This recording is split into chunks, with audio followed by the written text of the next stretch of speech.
I now call on Sarah Boyack to be followed by Gavin Brown. Thank you very much, Deputy Presiding Officer. And can I, first of all, congratulate Marco Biagi for securing his first members' debate. And can I also congratulate him for choosing such an excellent topic. I think this is highly appropriate that we debate this issue as one of our first members' debates in this Parliament. There was strong support for the Green Investment Bank in the last Parliament across all the parties. And I hope that we'll see that again tonight. In fact, I'm sure we will.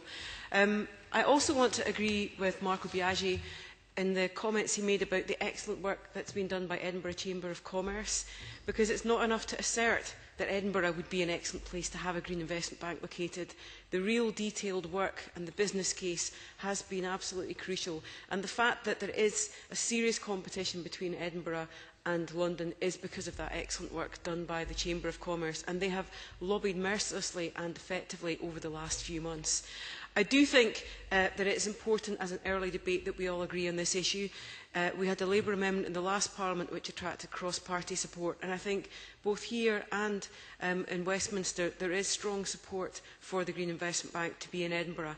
And as a Lothians MSP, I don't just support the case for the Green Investment Bank to be in Edinburgh because of the jobs it would create, much though I would welcome that. I think it is the significance of having the bank here that we really need to look to. It is the best location in the UK. It's not a question of being good for Edinburgh, it is simply the best place to put this bank. The huge investment we've already had in the renewables industry and the fact that it's happening now is something that's important in terms of looking at the expertise. In legal and financial terms, with the investment industries we already have in Edinburgh, the legal expertise we've got from companies doing deals at the moment for the massively ambitious raft of renewables industry in Scotland, particularly our offshore industry, much of that work is based in Edinburgh, and you can see that with the renewables companies choosing to base themselves in Edinburgh. And the future expansion in low-carbon industries across Scotland, again, it makes sense to be located in Edinburgh. And you only need to look at the higher education and research capacity within Edinburgh itself to see the expertise on tap. But if you were to take an hour or 2 hours drive time or train time from Edinburgh, you do include key sectors in Scotland.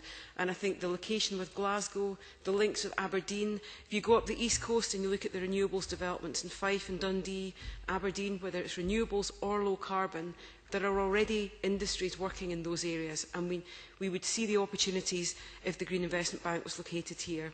There's also the proximity to the Orkney Test Centre. And all those are projects and developments within Scotland, and they are now real projects leading the way. But I think the physical access within Scotland and the work that we could do, the Glasgow-Edinburgh links, the Aberdeen-Edinburgh links, they are also important in terms of access to the rest of the UK and internationally. We have excellent links between Edinburgh and globally. So there's a value that would come with being in Edinburgh for the UK government. There's clearly the cost of location in Edinburgh would be a lot cheaper than in London, and that's got to be good in terms of value for money. So I really hope the UK government will make the right decision in this issue. As Scottish and Southern Energy comment, establishing the Green Investment Bank in Edinburgh would give a level of scrutiny and visibility to the Green Investment Bank that would help it become the high-performing, delivery-focused institution that the UK Investment Bank has got to be if it's to be successful. If those £3 billion of investment are to be spent wisely, they need to be able to tap into existing research and development and existing projects, and we have the expertise in Edinburgh and across Scotland to make that successful.